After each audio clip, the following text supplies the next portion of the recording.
ঢাকা বিক্রমপুরের তরুণী বিয়ের দাবিতে প্রেমিকের বাসায়, সরলতার সুযোগ নিয়ে কলেজ পড়ুয়া বালিকার ইজ্জত হরণ।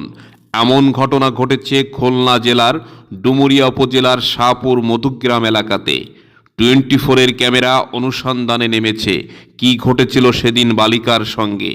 মেয়েটি কি ছেলেটিকে ফাঁসিয়ে দেওয়ার জন্য মিথ্যা বলছে, জানার আগ্রহের শেষ নেই।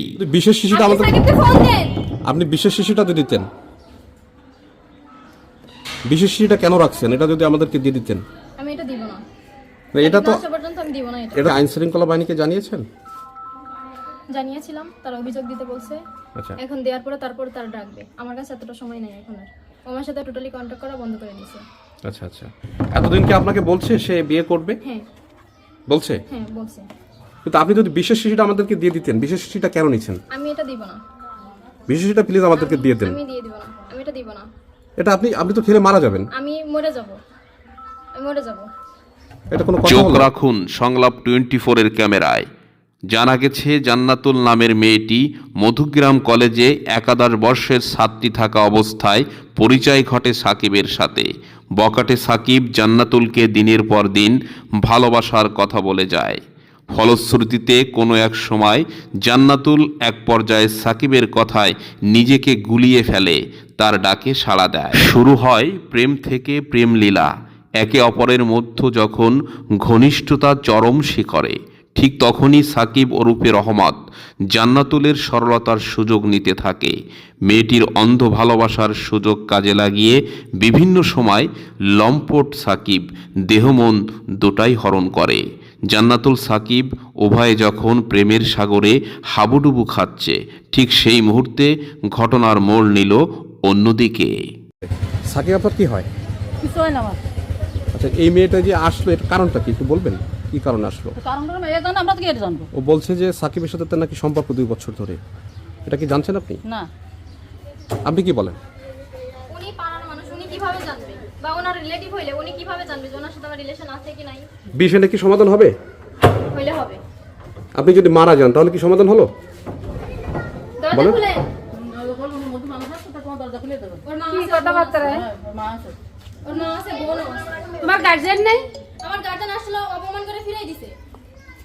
যুগ জামানা ওই আছে, সব পাল্টে যদি সময় লাগে তুমি কি বিশ্বাস করলে? তোমার গার্জিয়ানটা দে, দেখো সেনা ভাই আমার সঙ্গে যাবে একজনের সাথে। তোমার কিসের গার্জিয়ান তারা? সাকিব, হ্যাঁ? ও তো ভাড়া আনছে। আমি এখান থেকে বের হব না।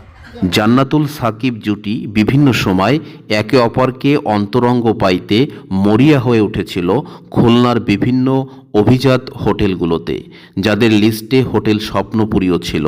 এখানেই শেষ নয়, সাকিবের ইতোপূর্বে আরও অনেক মেয়ের সঙ্গে ছিল প্রেমের ফানুস ওড়ানোর গল্প, যে কাহিনীতে জান্নাতুল হয়েছিল প্রেমের বলি। বিশ্বাসে সব কিছু উজাড় করে প্রেম লীলায় আত্মঘাতী হওয়াটাই ছিল তার বিশ্বাসের ঘরে মীর জাফর সাকিব। এদের বাসায় একটা ছেলে আছে, তার নাম সাকিব। এই বাসাটা? হ্যাঁ, আচ্ছা, তার সাথে আমার 2 বছর ধরে রিলেশন। আপনার সঙ্গে? হ্যাঁ। আচ্ছা আমাকে বলছে বিয়ে করবে। আচ্ছা। সেটা বলে আমাকে কুয়াকাটায় নিয়ে গেছিল কখন নিয়ে গেছিল? 11 তারিখে। কত 11 তারিখ? কোন মাসের? এই মাসের 11 তারিখে। এই 11/11/2024। হ্যাঁ। তারপরে এখন নিয়ে যাওয়ার পরে ওইখানে 3 দিন ছিলাম। থাকার কারণ পরে- সাকিবের সঙ্গে 3 দিন ছিলেন? হ্যাঁ ছিলাম। কোথায়? কোকাটা কোথায় ছিলেন? কুয়াকাটায় বীজের পাশে একটা হোটেলে ছিলাম। আচ্ছা আচ্ছা। এখন থাকার পরে এটা কি আপনার বাসা থেকে জানতো? না, বাসা থেকে জানতো না। এটা জানাজানি হয়েছিল। জানাজানি হওয়ার পরে এদের বাসায় আমার বাসার লোক আসছিল। বাসার লোক আসার পরে আমার নামে অনেক কিছু বলছিল। শুধু কি একা দোষ আমার ছিল?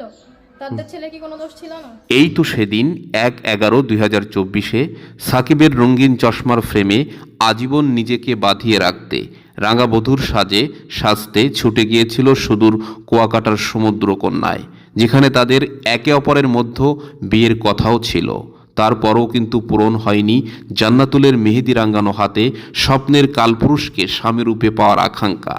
বরঞ্চ দেহ নিয়েছে সাকিব, দিয়েছে ঘৃণা, অবজ্ঞা, অবহেলা আর অপবাদ।